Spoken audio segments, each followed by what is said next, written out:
12 mois et 9 jours, c'est exactement le temps que le plus jeune président au monde, le capitaine Ibrahim Traoré, a déjà mis au pouvoir. Le 30 septembre 2022, le capitaine Ibrahim Traoré annonçait la destitution du lieutenant-colonel Paul-Henri Sandaogo Damiba, ancien président du Burkina Faso. L'objectif du capitaine Ibrahim Traoré étant celui de mettre personnellement fin au phénomène d'insécurité qui sévit depuis des années au Burkina Faso. Ces maîtres mots sont ceux de Thomas Sankara. Lorsque vous devez défendre le périmètre de cette table, vous ne restez pas normalement sur la table pour défendre. Vous partez au-delà.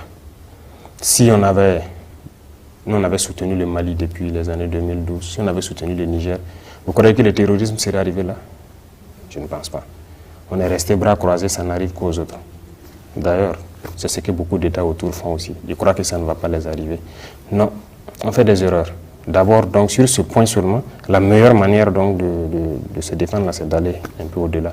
C'est d'ailleurs l'argument que certains États occidentaux avancent, qu'ils viennent ici pour combattre le terrorisme, pour que ça n'arrive pas chez eux. Vous trouvez normal que nous, on cultive l'arachide, le soja, le sésame, tout ça, nos noix de karité, tout exporté, et ensuite payer encore l'huile de l'extérieur? Est-ce que c'est normal? Vous trouvez normal qu'on laisse nos producteurs produire la tomate, que des gens viennent d'ailleurs, la caisse qu'ils pouvaient vendre à 30 000 ou combien? On paye à 1000 francs, on part, on transforme en pâte, on revient nous vendre? Non. Une défense populaire généralisée, une mobilisation patriotique, un développement endogène sont là les solutions qu'il propose pour la souveraineté des Burkinabés. Parce que cette lutte que nous avons aujourd'hui contre le terrorisme ne se fait pas uniquement par les armes, mais également par le développement. Tant que la jeunesse n'aura pas d'emploi, elle sera toujours tentée d'aller vers là où c'est facile d'avoir de l'argent. Je souhaiterais vous dire, et j'insiste dessus, de ne pas avoir peur de risquer.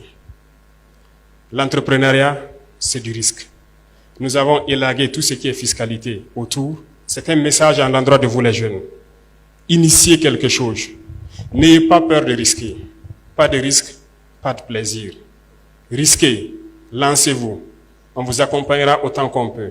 Et chacun à son niveau doit donc pouvoir aussi, à défaut de prendre la Kalachnikov, prendre autre chose pour participer au développement de cette patrie.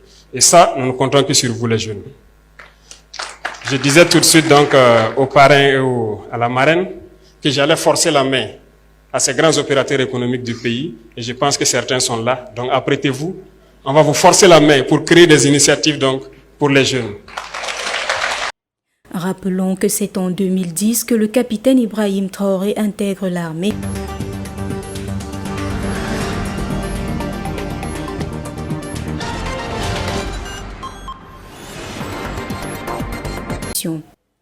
Il achève cette formation militaire en tant que vice-major de sa promotion. Successivement, il passe sous-lieutenant en 2012, lieutenant en 2014, puis capitaine en 2020.